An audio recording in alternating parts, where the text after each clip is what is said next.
Alright, so in this call, I again try to get in touch with AFC American Family Care Urgent Care.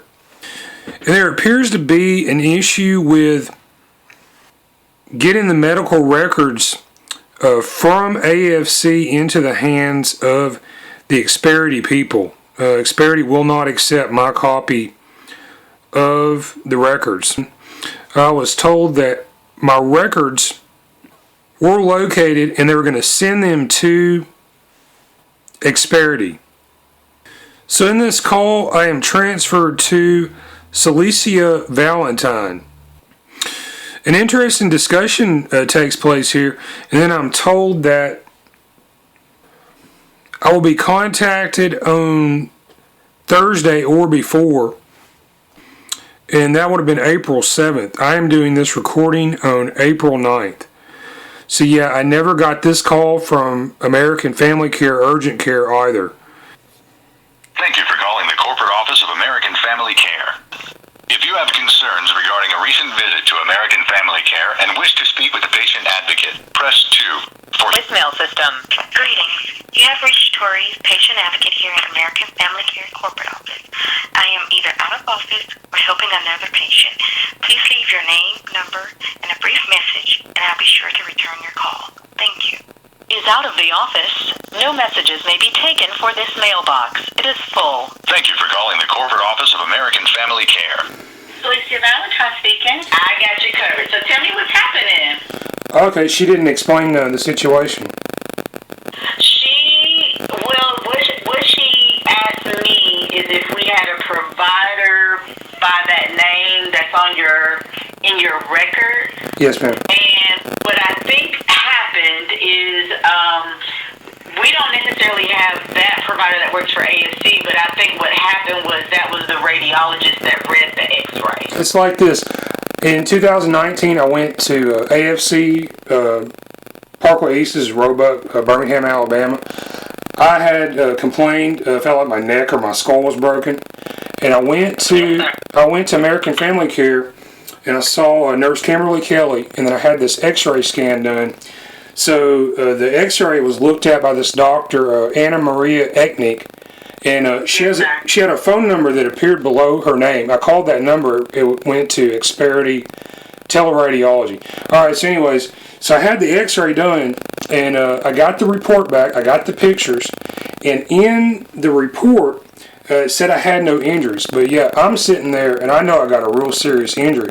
So yeah, in the pictures themselves, in the exact area where I had this pain, there appears like a very serious head trauma based injury, and I believe I had a broken skull, bone damage in the basilar area of my skull, in the occipital condylar canal area.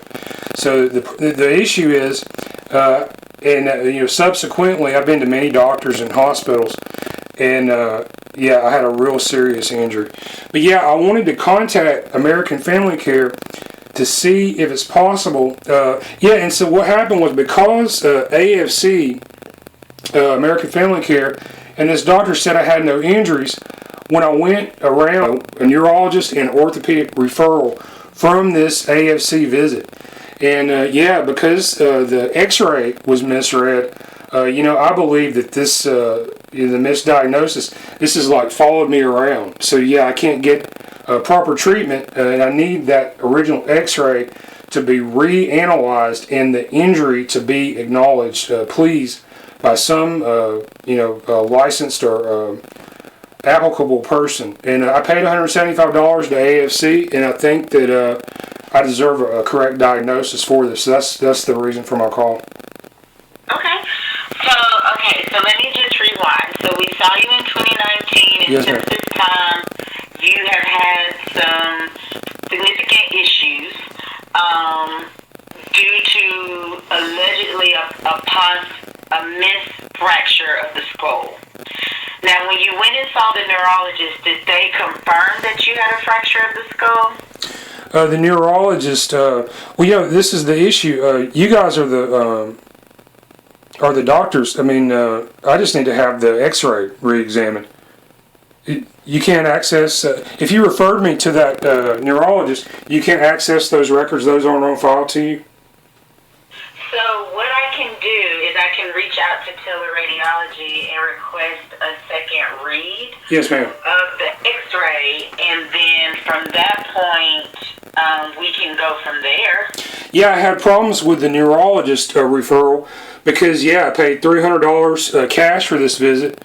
And, the neurologist, he couldn't explain my pain. I showed the neurologist CT and MRI images that also showed this same injury, because I was misdiagnosed, it kind of became infected, possibly infested with some kind of parasite.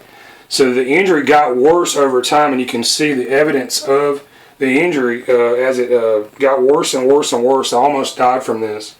But the neurologist, he would not acknowledge the injury. Okay, so let me go back. So you had an x-ray done at AFC. Yes, ma'am. And allegedly, can you tell me the fracture that you had again? All right. Well, I mean, I'm not a doctor, okay? You guys are the doctor. Oh, but you're just wanting to reread because you're under the impression there was a fracture. No, ma'am. That's not what I'm saying. What I'm saying is there is an injury that I had, okay? It appears in the images. It doesn't matter if somebody gave me, the patient, permission to say I had an injury, and it doesn't matter, if somebody told me that I had an injury. What I'm saying is there's an injury that appears in the x-ray I had done at AFC. And you can see this very clearly, and I need to have the responsible party reanalyze this thing, look at this thing again, and give me, since I paid money to you guys, a correct service, as a medical practice. So the only thing I'm going to do right now is I'm just going to reach out to Teleradiology and ask for a second opinion, and then once that's done, then I guess we'll go from there. So when can I expect to hear from them? So, I would say, okay, so today is Tuesday. Yeah. I have your number down. Okay. So hopefully once I hear back from them, I'll give you a call. So if you could give me to Thursday, all right. We should have it hopefully before then. Yeah, I appreciate it. And I've been on the phone for like 2 hours. I called Experity to try to get in touch with this doctor, Anna Maria Echenique, the doctor who misread my scan. And so they transferred it to you guys. And then you guys said, I called this guy, his name was Prince, his 205 area code number. He told me that, AFC wasn't responsible. I need to call Experity. So I've been going back and forth, and I'm being passed around like a hot potato. Nobody wants to claim responsibility for this thing. Right. So I think, honestly, at the end of the day, we go by what the radiologist reported. And so They misdiagnosed me. Right. So at this point, what I can do is get a second opinion and see what another radiologist will interpret. Yeah. And then just go from there. Yeah, tell them, if they're looking at the pictures, and I have them in front of me right now, the injury, you can see evidence of the broken underside of my skull. It appears as a 3-inch, 4-inch diameter, translucent, cloudy-like oval in the standard x-ray picture. And it's between the underside of my skull and my first and second vertebrae. And that will help them know exactly where my injury is. So if you could pass that along, I appreciate it. I sure will. Hey, thanks a lot. Let me call them, and then we'll go from there, okay? Okay, hey, thanks a lot.